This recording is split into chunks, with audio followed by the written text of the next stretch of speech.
¿Qué tal? Muy buena. Hoy vamos a hablar sobre los mecanismos. Bueno, ¿para qué sirven los mecanismos? ¿Os haréis alguna esa pregunta? Pues normalmente pues sirve para proporcionar todo lo que son por relaciones de cambio. Por ejemplo, habéis visto en una bicicleta, cuando normalmente pues vamos en llano, tenemos un desarrollo mucho más largo que por cada pedalada, pues la bici avanza mucho más que cuando vamos cuesta arriba. Cuesta arriba tenemos un desarrollo muy corto, lo que se llama una reductora, donde vamos pues subiendo mucho más fácil y al final pues es una combinación de piñones y hay que saber pues identificarle y saber si es una combinación ampliadora o reductora. ¿Vale? Entonces, pues normalmente las relaciones de cambio se pueden calcular de muchas maneras. Necesitamos saber siempre un dato de un eje motriz, que es el que proporciona el movimiento, y un eje conducido, que es el que se conduce desde el otro. Normalmente los mecanismos pues van unidos bien por engranajes, como el típico de los juguetes de los niños, el típico carrito que lo empuja hacia atrás y se desliza. Pues normalmente es un muelle donde tiene pues, acumulados dos engranajes que acumulan la energía en el muelle y la libera, ¿vale? La otra manera pues es mediante cadenas o correas, como por ejemplo pues la bicicleta, como he dicho, a través de la cadena. Vamos cambiando el plato y los piñones y se va modificando la relación de cambio. Entonces, normalmente las relaciones de cambio pues se pueden calcular con distintos parámetros, pero siempre tienen en común que necesitamos datos del eje conductor y del eje conducido y comparar siempre el mismo dato. Mirar, por ejemplo, una manera de obtener la relación de cambio, pues es el diámetro en la relación de cambio, se obtiene siempre excepto la velocidad.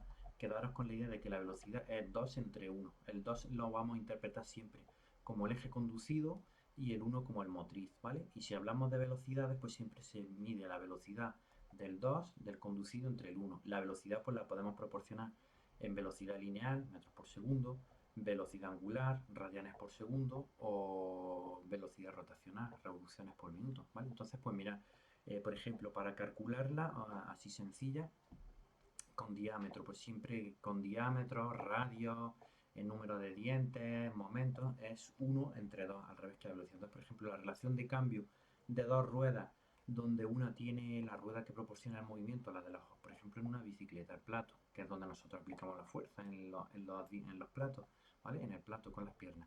Y el diámetro del plato es de 50 y el del piñón es de 25, pues la relación sería, como hemos dicho, que es uno entre 2 siempre que no sea referido a velocidad, pues 50 entre 25, ¿vale? Pues 2. Quiere decir que la velocidad es de 2. La relación de cambio es de 2.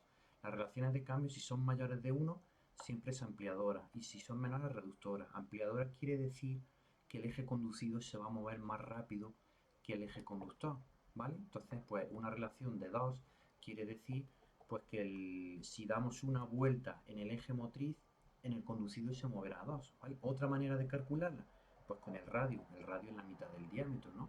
Pues si hemos dicho que era 50 y 25, ¿vale? Pues sería el radio de 50 sería 25 y el diámetro de 25 pues 12,5. Sería 25 entre 12,5, que seguiría siendo 2. Independientemente de la referencia que tomas para medir, tiene que dar lo mismo. Otra manera, pues si es con engranaje, los piñones, pues contar el número de piñones. No lo he visto una bicicleta, a veces hablan los ciclistas, ¿qué cambio llevas? Pues tantos piñones. Pues con eso también se saca la relación de cambio. Entonces dividí el número de piñones del eje motriz entre el eje conducido. Los piñones normalmente se identifican con una letra que es Z, como he explicado, ¿vale? Con eso y luego, bueno, pues con el momento, pues también se saca la relación de cambio. Así, por ejemplo, la relación de cambio se saca con el momento uno entre el momento 2. Son muchos conceptos que hay que controlar, que se supone que tenéis que saber ya, como lo que es el momento, la potencia, la velocidad angular, ¿vale? Pero aquí pues nos vamos a centrar un poquito en lo que es por tener las relaciones de cambio y después vamos a ver por lo que es el sistema de piñón cremallera y otros sistemas.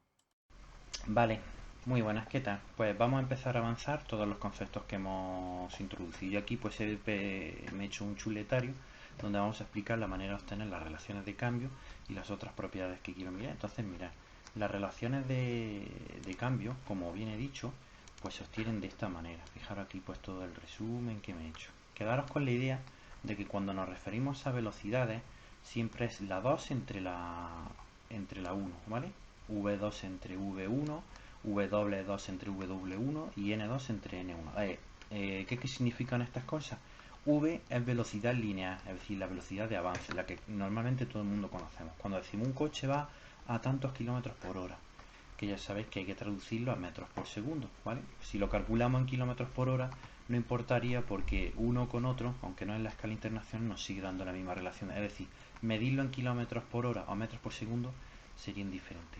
W es velocidad angular, radianes por segundo. Entonces, bueno, aquí hay que estar un poquito familiarizado con lo que es un radián. Una revolución, una vuelta completa, son 2 pi radianes. Entonces, pues mirad, aquí yo me he hecho un pequeño resumen de los momentos de 90 grados, 360, cuántos radianes son.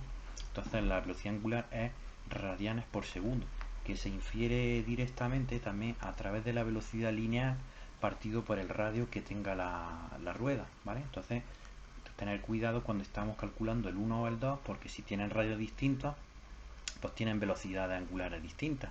Otra cosa bien distinta es cuando ya lo veremos que hay dos ejes que están unidos uno a otro, es decir, entonces giran a la misma velocidad angular, pero si tienen radios distintos, la velocidad tangencial es distinta, ¿vale? Entonces, mirad, si lo calculamos a través de los otros parámetros, pues sería D1 entre D2, siendo de diámetro, el 1, acordaros que es rueda motriz, y el 2, rueda conducida, rueda o piñones, con lo que estemos calculando, ¿vale? Pues seguimos. Entonces, mirad, pues aquí he hecho la proporción, ¿no veis? Luego la n es revoluciones por minuto. La n pues la obtenemos despejando de w, de velocidad angular. 2pi por n partido 60, pues n sería 60 por w partido 2pi. Y n pues se obtiene en revoluciones por minuto. La potencia, bueno, pues se puede obtener de muchas maneras. La potencia pues la podemos tener como fuerza aplicada por velocidad, momento por velocidad angular, pues también la podemos tener. Entonces habrá ejercicios que tengamos que sacarla de aquí y otras veces de aquí. La potencia también es trabajo partido por tiempo, siendo el trabajo por la fuerza por la distancia, ¿vale? Y mirad, aquí esta representación que yo he hecho aquí, esto es importante para entender, mirad, este es un engranaje que mueve a otro, una rueda de fricción, por ejemplo, ¿vale? Por ejemplo, pues los caballitos, a veces la rueda que se mueve cuando empieza a girar los caballitos no es ni más ni menos que es un motor que empieza a girar y el motor pues empieza a girar la noria. A veces pues se escucha el ruido, el típico silbido de la rueda de fricción, ¿vale? Y estos son dos ejes que uno gira con el otro, es decir, esta línea que yo he hecho aquí está diciendo que están unidas estas dos ruedas, entonces van a girar a la misma velocidad. Y aquí cuidado, a la misma velocidad, siendo la misma velocidad, interpretándola como n, revoluciones por minuto, como w, radianes por segundo, ¿vale? Pero no van a girar a la misma velocidad lineal, porque velocidad es w partido por tiempo, o sea, velocidad, radianes partido por segundo, ¿vale? O sea, perdón, velocidad era igual a radianes partido por radio, ¿vale? Velocidad angular partido por radio. Entonces, ¿qué pasa? Esta es mucho más grande que esta. Imaginaros que aquí tenemos unido una cuerda. ¿Habéis visto, por ejemplo, el ejercicio este típico en las Olimpiadas? Que no recuerdo ahora cómo se llama. El que empiezan con una jabalí, con una bola. Creo que es petanca, no sé. No es petanca, no, perdón. No sé cómo se llama. La que empiezan a girar una bola, el hombre normalmente muy fuerte gira 4 o 5 vueltas y la lanza hacia adelante, una bola con una cuerda, ¿no? Pues imaginar que están girando las dos a la misma velocidad, ¿vale? Velocidad angular. En el momento que la suelte, pues van a salir proyectadas con una velocidad. Imaginar que el giro es este, giro en sentido horario. Pues cuando suelte, saldrá lanzada hacia allá, ¿no? Esa. Imaginar que ahora se hace lo mismo con la 2. Pues están saliendo a distintas velocidades, velocidades tangenciales, porque la velocidad tangencial hemos dicho que es w, velocidad angular, por radio. Pues en la que tenga el radio mayor están girando a la misma velocidad angular, pero como esta tiene un radio mayor, va a salir a mayor velocidad esta que esta, ¿la veis? Esta pues llegaría un poquito más lejos. Por eso tener cuidado. Cuando están unidas así, por supuesto, pues están compartiendo el mismo momento, ¿vale? Y la misma potencia. ¿De acuerdo? Vale, pues seguimos. Vale. En las ruedas, cuando R es distinta una de otra, cambia por lo que he dicho. El diámetro, el radio, el momento y la velocidad angular. En función ahí, pues dependiendo de lo grande o lo pequeña que sea una respecto a otra. la potencia se mantiene salvo que haya pérdidas por rendimiento. O sea, que siempre las va a haber. Lo que pasa es que en condiciones teóricas perfectas no hay pérdidas, pero imaginaros que cuando una rueda, habéis visto los mecanismos, cuando uno gira sobre otro, que al cabo del tiempo se calienta, pues ese calor está diciendo que hay pérdidas. Eso ya entramos en otro terreno, en el terreno de la termodinámica, donde se podría calcular las pérdidas, ¿vale? La I, pues lo que he dicho, si es mayor que 1 es ampliadora, si es menor que 1 reductora. Pues entonces aquí, por ejemplo, mira, imaginar que esto es diámetro, piñones, pues 5 entre 3, 1,6. Pues es mayor que 1. Quiere decir que es una relación de cambio ampliadora. Quiere decir que es 1,6. Quiere decir que por cada vuelta que gire el eje motriz, el conducido va a girar 1,6. ¿Vale? Y esta es inversa. Justamente lo hemos hecho igual, pero al revés. En vez de 5 tercios, 3 quintos. Pues 0,6. Quiere decir que por cada vuelta que gire el eje motriz, el conducido va a girar 0,6. Pues es reductora. Normalmente las reductoras se usan, por ejemplo, en una bici a la hora de subir una cuesta, ¿no? Así, por ejemplo. Estos son los polipastos. Esta es para calcular pues la fuerza que hace falta para mover una resistencia. Mira, fijaros, aquí fuerza, hay dos tipos de polipastos, el potencial y el exponencial. En rojo he marcado las poleas móviles. Estas son fijas, que estarían ancladas al techo, por ejemplo, y las rojas son las móviles. Entonces, la fuerza para aguantar esta R, que es resistencia, es un peso. Imaginad que aquí en esta flecha hay un peso colgado aquí, ¿vale? Pues este peso, ¿qué fuerza tengo que hacer para levantarlo? Pues sería igual a la resistencia partido 2 por n, siendo n el número de poleas móviles. Entonces, cuantas más poleas móviles ponga, pues más fácil me resultaría, menos esfuerzo tendría que hacer. Esto creo que lo inventaron los egipcios a la hora de mover las grandes piedras para construir las pirámides, ¿vale? Y el exponencial es este. En este la ganancia es mucho más grande porque es exponencial. En rojo he marcado la móvil, entonces fijaros, cuando ponga 3, 2 elevado a 3, 8, pues R se parte por 8, ¿vale? Pues si la resistencia pesase 100 kilos, pues aquí tuviese 3 poleas móviles, pues sería 100 partido 2 elevado a n a 3, pues 100 partido entre 8. O sea, pues se reduce mucho la fuerza que hay que aplicar, ¿vale? Aquí, pues fijar, aquí esta es una fórmula para sacar las dimensiones de la correa, ¿vale? Las correas pueden ser abiertas o cerradas. Cerradas quiere decir que están cruzadas, como esta. Entonces, fijaros que se invertiría el movimiento. Si esta está girando en este sentido, ¿lo veis? Pues el movimiento va a venir por aquí. Se invierte en el giro una respecto de otra. Esta, la correa, pues tiene que ser más larga. Esta no, esta si está girando por aquí, pues esta sigue girando por aquí. ¿Lo veis? Entonces, estas son las fórmulas para obtener las dimensiones de la correa. 2 por E, siendo E la distancia entre el centro de los ejes, más pi medios por D más D. D mayúscula más D minúscula. Esto es pues el diámetro que tienen las dos correas, ¿vale? Perdón, las dos piñones, ¿vale? O ruedas, si son ruedas. Entonces, más, y aquí fijar, he marcado en verde la diferencia entre una y otra, cambia este símbolo. La correa abierta es D menos D al cuadrado partido 4 por E, siendo E pues lo mismo que he dicho, la distancia entre el centro de los ejes, ¿vale? Así se obtendría. Luego pues hay otra manera de obtener la relación de cambio que a veces pues nos dan, que dice pues la distancia de eje entre dos ruedas es de 600. Si el diámetro de una mide 30, por ejemplo, ¿cuál será la relación de cambio y cuál será el diámetro de la otra? Pues hay que despejar. Pues decimos que I es igual a la R1 entre la R2, ¿vale? Pues decimos que, por ejemplo, aquí interpretando como que esta es la 1 y esta la 2, pues R2 aquí es igual a D menos R1. Pues despejamos en I, ponemos I es igual a R1, ¿vale? Y como hemos dicho que R2 es D menos R1, pues D, ¿vale? Menos R1. Y así pues despejamos, ¿vale? El sistema de piñón cremallera y tornillo tuerca. Pues mirad, estos son pues ampliamente empleados. El sistema de piñón cremallera, ejemplos que se me ocurren. Pues mirad, por ejemplo, una puerta corredera o un microscopio. Es decir, tenemos un piñón que está el volante de un coche, por ejemplo, es el sistema típico de piñón cremallera. Aquí imaginar que este es un piñón donde aquí hay un eje y este va conectado al volante del coche. Pues al girar el volante, como van conectados, giran solidario este piñón y al girar mueve esta cremallera. Y aquí fijaros que aquí al final de los ejes irían conectadas las ruedas. Pues es el que hace girar la rueda, ¿vale?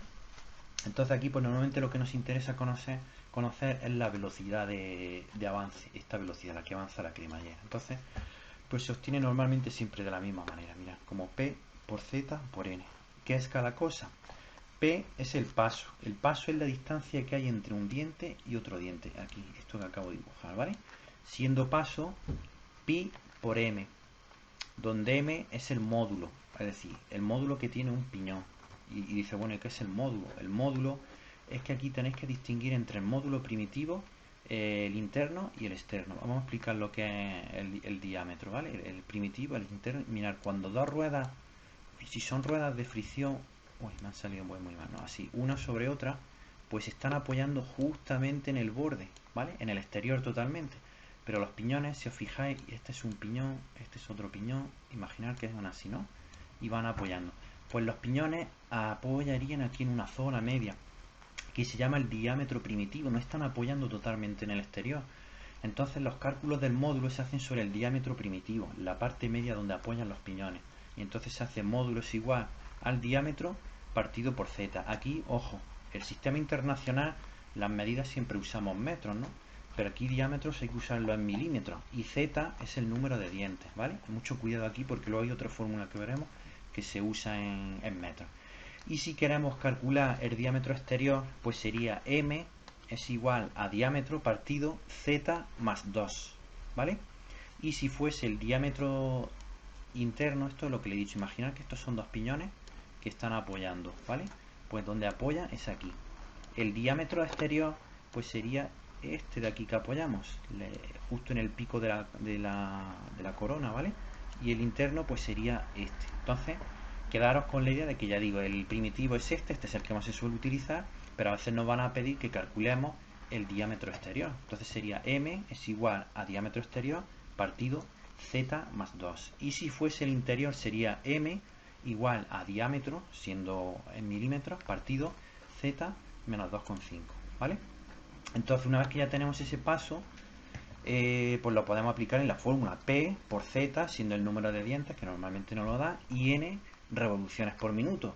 A veces nos dan las revoluciones por minuto directamente, otras nos dan velocidad angular, o nos dicen que la corona tiene un radio. Bueno, pues hay que despejarla, ¿vale? Acordaros ya pues de que W, la velocidad angular, es igual a 2 por pi por N partido 60, o V es igual a W partido R, pues hay que despejar, ¿vale? La N.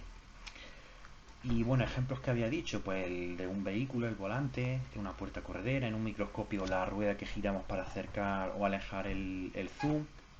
El tornillo cremallera, pues este por ejemplo, pues en un banco, ¿no? Es para sujetar pues una pieza, por ejemplo un pintalabio, donde vamos girando la rueda pues va saliendo el pintalabio. De este pues hay muchos ejemplos. Un frasco para abrir o cerrar el tapón, ¿vale? Pues tenemos un tornillo donde una tuerca va girando y va avanzando, ¿vale? Este, bueno, no lo he dicho, pero este es reversible, el piñón cremallera.